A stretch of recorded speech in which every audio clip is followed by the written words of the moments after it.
Real TV ID থেকে জানতে চাওয়া হয়েছে, 4 তরিকা বলতে কোনো তরিকা আছে? ইসলামের তরিকা একটা, সেটা হচ্ছে তরিকাত মুহাম্মদ সাল্লাল্লাহু আলাইহি ওয়াসাল্লাম, বিশ্বনবীর তরিকা। এছাড়া আর কোনো তরিকা নেই। কিন্তু আমাদের এই উপমহাদেশে বানাইছে কি তরিকা? চিশতিয়া, কাদেরিয়া, নকশবন্দিয়া, মুজাদ্দিদিয়া। জান্নাতে যাইতে হলে তরিকা ধরতে হবে। কি যে একটা অবস্থা! আর ওলামায়ে কেরাম এগুলো বানাইছে, আস্তাগফিরুল্লাহল আযীম। আচ্ছা, আপনাদের প্রশ্ন করি ভাই, এই 4 তরিকা কত বছর ধরে?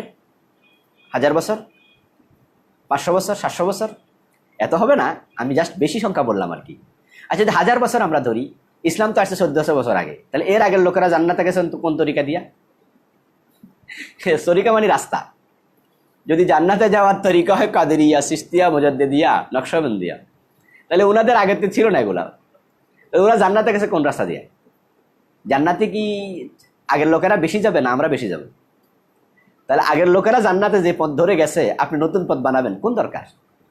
একবারে অপ্রয়োজনীয় কথাবার্তা এগুলো, একবারে অপ্রয়োজনীয়। এরপরে আবার বানাইছে কি শরীয়ত, তরিকত, হাকিকত, মারেফত। ইসলামকে আবার 4 ভাগে ভাগ করছে। এগুলোর কোনো অস্তিত্ব ইসলামে নেই, শরীয়ত ব্যতীত। আর বাকি যেগুলো বলে এই সবগুলো আসলে নেই, আলাদাভাবে কিচ্ছু নেই, সবগুলো শরীয়তের অংশ। তরিকত মানে রাস্তা, সিস্টেম। তো এটা আলাদা কি? আপনি নামাজ পড়তে গেলে রাসূলের সিস্টেম শিখাইছে না? তো এটাই তো তরিকত। মারেফত মানে কি? খোদার পরিচয়, আল্লাহর পরিচয় পাওয়া। তো আপনি নামাজ যখন পড়বেন, আপনার রবের পরিচয় আপনি পাবেন না? আলহামদুলিল্লাহি রাব্বিল আলামিন। এই জন্য শরীয়ত ব্যতীত মারেফত বলতে কিছু নেই, আলাদা করলে শেষ। সব শরীয়তের ভিতরে। আমরা এমন এক শরীয়ত মানি যে শরীয়তে তরিকত আছে, হাকিকত আছে, মারেফত আছে। সুতরাং শরীয়ত থেকে এগুলোকে আলাদা করলে গোমরাহি ঢুকে যাবে। এই জাতীয় আলাদা করার কোনো সুযোগ নেই। কোনো কোনো জায়গায় বলে যে আমাদের দরবার, এখানে শরীয়তের তালিম চলে, মারেফতের তালিম চলে। কি আশ্চর্য কথাবার্তা! তাহলে আপনার শরীয়তে কি মারেফত ছিল না? এখানে আলাদা করে আবার মারেফতের তালিম দেয়া লাগবে? আজকে এই দুটাকে আলাদা করে ভণ্ডামি শুরু হয়েছে। তাই বলে কি বলে, 30,000 জহেরি, 70,000 বাতিনি। তো জহেরি 30,000 হলো শরীয়ত, 70,000 হলো মারেফত।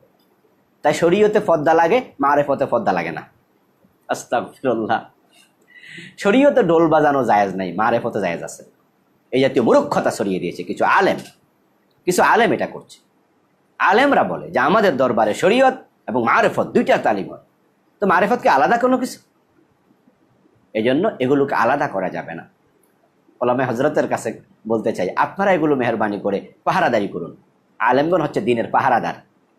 রাসূল সাল্লাল্লাহু আলাইহি ওয়াসাল্লাম ইসলামকে যেভাবে রেখে গেছে, আপনারা পাহারাদারি করলে নতুন কোনো বেদাত ঢুকবে না।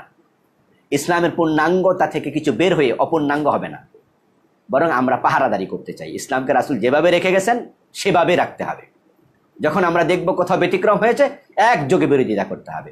তখন আর বেদাতি ভণ্ডগুলো, তখন এই মাজারপন্থী লোকগুলো টিকে থাকতে পারবে না। এই জন্য বিষয়গুলো আমাদের ভালো করে বুঝতে হবে, মানতে হবে।